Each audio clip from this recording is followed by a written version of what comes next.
Greetings, parents and guardians. Thank you for watching this video. Hopefully it will be a great video to explain to you and to the students and everybody my expectations for our big 5th grade project called the Explorer Project. And it's part of a really fun activity that we do right before Thanksgiving called the Living Museum. So I want to make sure that everyone's on board and understanding what my expectations are so that your child can be all set for success. I made a video last week about how your child can take digital notes, and I'm going to include that link. It's about a 7-minute video, but it's really useful and will help you and your child know how to take your notes, how they can take their notes, because as you'll see, if you don't already know, 1/3 of the grade for this project is about turning in notes, research. This is a pretty large research project, and it will be a great way for the kids to be ready by the end of the year when they do their 5th grade exhibition project. So let me just first go over some important dates so that everyone understands all of that. First of all, the project is actually due Wednesday, November 14th. So that's less than 2 weeks away. By now, I'm hoping that your child has done a lot of research, but that may or may not be the case. The Living Museum, that's the event where parents are invited to come and where every child in 5th grade is dressed up like the explorer that they researched, where they have their artifacts and they give a presentation. It's like a wax museum, and the explorers come to life and they kind of explain about their explorer. They explain why they explored, where they explored, and what their impact was. Those are the 3 big research questions that your child should be researching and really understanding, because they're going to really be the expert on their explorer. So Wednesday the 14th is when it's due, and Friday the 14th, and that's from 11:30 a.m. to 12:30 p.m. You're invited to come with your child. Your child should again be dressed up like their explorer. They should have all the artifacts that they need and ready to give a really great presentation about their explorer. So since your child doesn't have the ability to drive, you might want to kind of come up with a plan to figure out how will your child have a costume. And we're not expecting you to go out and spend a lot of money, but you might need to go out and get some tinfoil or some cotton balls or maybe a little bit of makeup for a beard. And definitely look at a picture of what your child's explorer looked like back in his or her day, and maybe help your child come up with a really inexpensive but creative costume. You don't want your child to be the only one not in costume, because that would be it's fun when the kids dress up. Okay, so let's talk about the rubric. So your child has an Explorer Project folder, and in the folder should be the rubric and maybe any other pieces of information that they've printed out or that they've been working on, just to keep everything contained. So let's go over the rubric. Mine is worth 75 points. 25 points are just for the research. So again, I made a video earlier. It was a screencasting video, and it showed how the kids can keep their digital notes in their Google Drive. And I love that because I can access your child's notes, and I can give comments, and I can see their progress. But if your child doesn't have access to a computer at home, I'm happy to print off some paper note sheets, and then the kids are just on their own to take their notes on paper. I can't comment on it from home as easily, but I will be happy to give some note sheets, and the kids will just keep track of the name of the article or the book, the author kind of for the bibliography piece, and paraphrase it in their own words. And again, as they're researching, they're really trying to figure out why did they explore. So for example, I pretended to be a guy named Pedro Cabral, a Portuguese explorer. And my motive for exploring, was I wanted to follow up on a route that was already discovered by another Portuguese explorer. He found a route to India, going around the tip of Africa. And my job was to follow up and make sure that that route really did exist and it could be used to trade and get spices. That was my motive.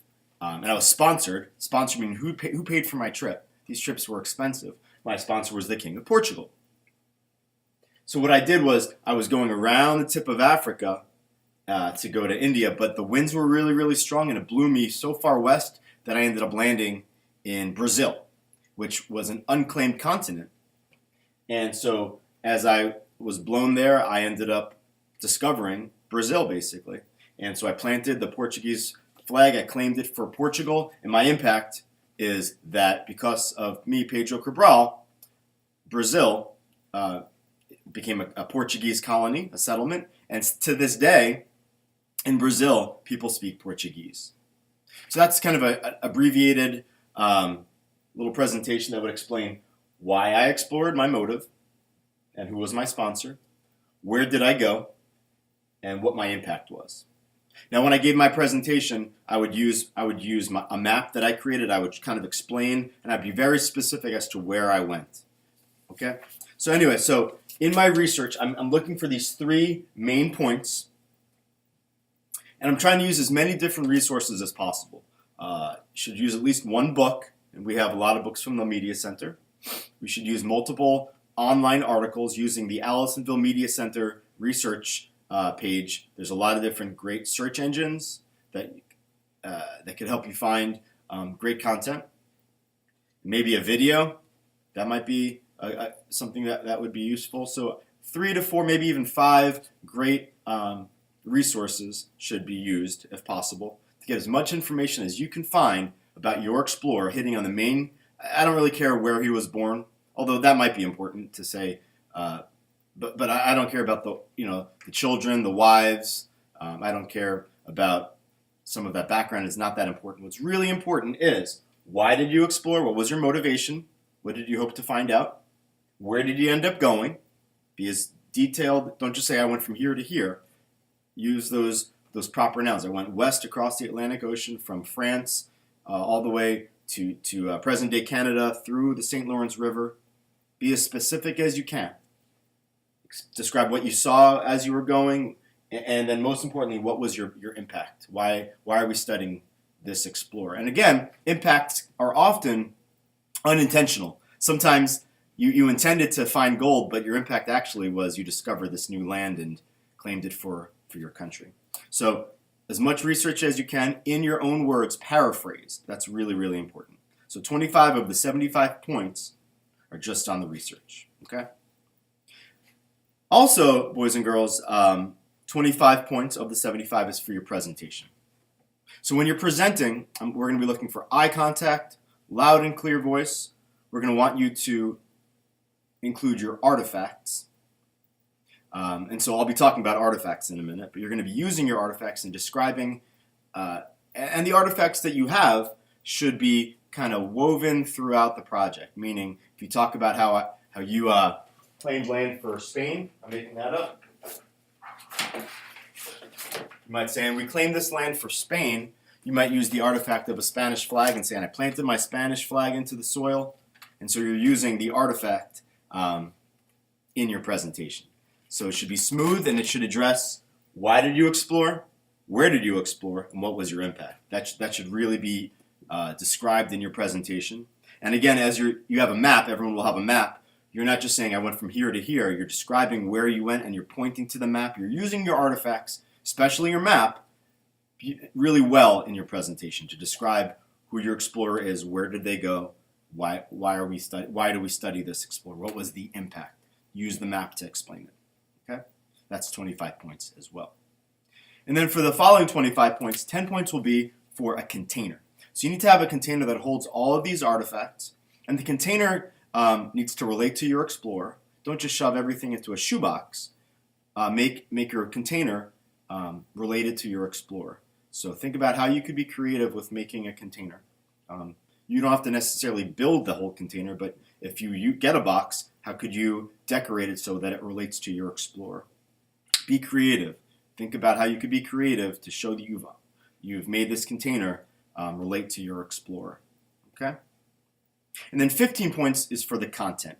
Inside the container are between 4 and 6 artifacts that you have that relate to your explorer that you could use in your presentation.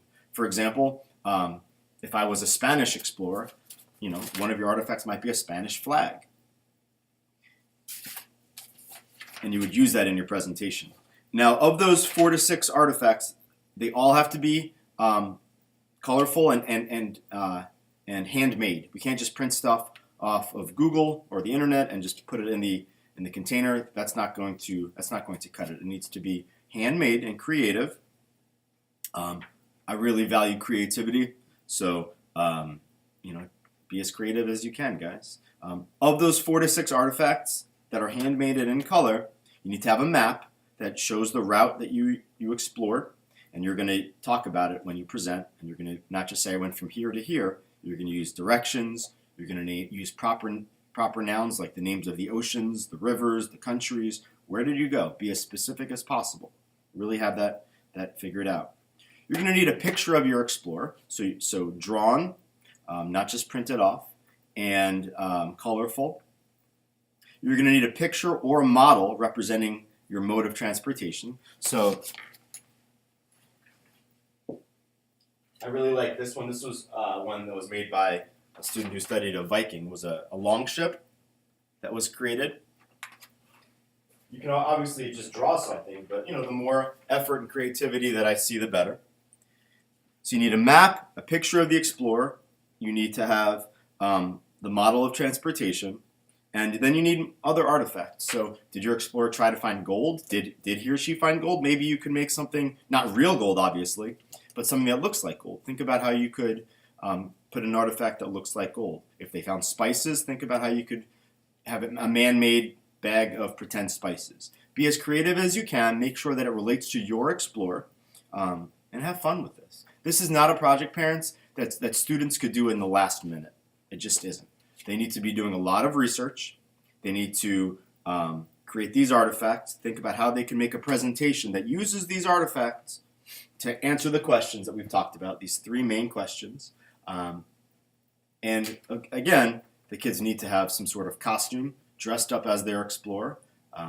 Don't spend a lot of money, but think about, did your explorer have a beard? How could they have a beard? Did they, just be creative and have some fun. Tin foil is a great tool for making, if there were a Spanish conquistador, it probably might need a sword. Cardboard and tin foil are going to be really good friends of yours.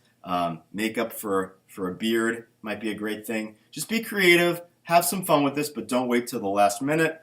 Make a plan for what you're going to work on a little bit each night as it gets closer to Wednesday the 14th.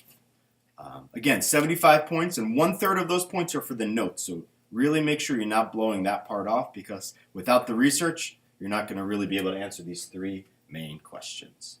Where did you go? Why did you go? What was your impact? Okay, let us know if you have any questions. We're here to help. We're working in class some, but since every student is doing a different explorer, it's really going to be helpful for your child if you can check in with your child a little bit. Not do the project for them, of course, but just check in, make sure they're on the right foot, on the right note, that they're really doing the research and able to answer these questions about their explorer. Okay, let us know if you have any questions. Thank you for watching. Bye-bye.